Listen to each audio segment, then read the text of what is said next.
வணக்கம். 2026ஆம் ஆண்டு சட்டமன்ற தேர்தலை பற்றி தான் இப்போ படிக்க போகிறேன். இது அனைத்து இந்திய அண்ணா திராவிட முன்னேற்ற கழகம் கொடுக்குற வாக்குறுதிகள். சட்டமன்ற பொது தேர்தல் 2026 எடப்பாடி சொன்ன வாக்குறுதிகளை பற்றி படிக்கலாம்.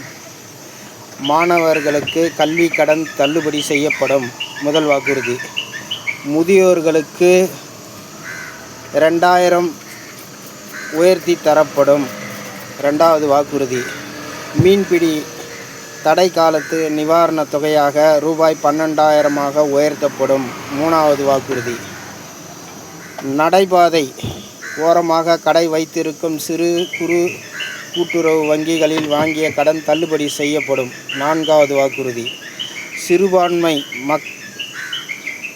மகளிருக்கு தொழில் தொடங்க வட்டியில்லா கடன் வழங்கப்படும் மற்றும் மாற்றுத்திறனாளி கூட்டுறவு வங்கிகளில் கடன் பெற்ற கடன்கள் தள்ளுபடி செய்யப்படும்.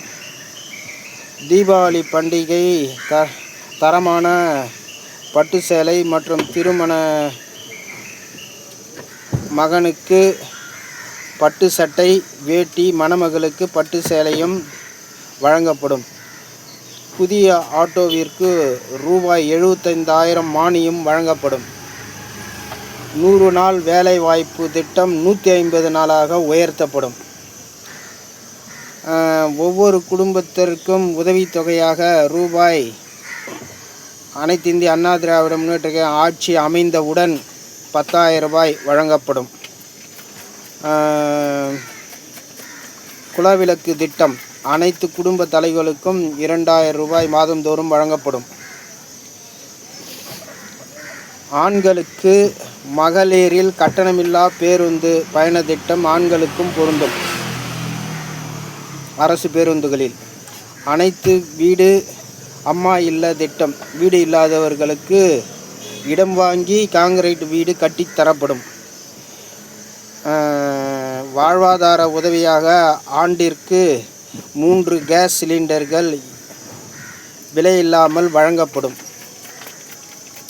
தரமான பொங்கல் பரிசு தொகுப்புடன் ரூபாய் 1000 வழங்கப்படும். மகளிருக்கு அம்மா இருசக்கர வாகனம் ரூபாய் 25,000 மானியம் வழங்கப்படும்.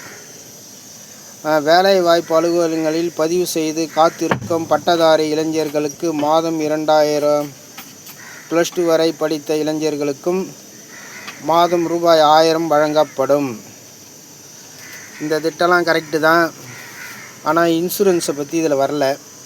இன்சூரன்ஸ் ஏன்னா ஸ்டாலின் 10 லட்சமாக அறிவிச்சிருக்கிறாரு. அவர் என்ன அறிவிச்சிருக்கிறாருன்னா 10 லட்ச ரூபாய் இன்சூரன்ஸ். அந்த இன்சூரன்ஸ் கார்டு எடுத்து போய் கொடுத்தோம்னா எந்த ப்ரைவேட் ஹாஸ்பிட்டலில் போய் கொடுத்தாலும் அந்த ஹாஸ்பிட்டலில் நம்ம போய் கார்டு கொடுத்துட்டு அப்படியே பண்ணின்னு வர மாதிரி இருக்கணும். இப்போது இருக்கிற கார்டுலாம் பார்த்திங்கன்னா இந்த இதுவுக்கு இவ்வளோ தான் பொருந்துது. இதில் 3 லட்ச ரூபா உங்களுக்கு மெடிக்கல் செலவாகுது, 2 லட்ச ரூபா இதில் கிளியர் பண்ணிக்கிறோம், 1 லட்ச ரூபா நீங்கள் கொடுன்னு சொல்கிற மாதிரிலாம் வருது. அந்த மாதிரி வரவே கூடாது.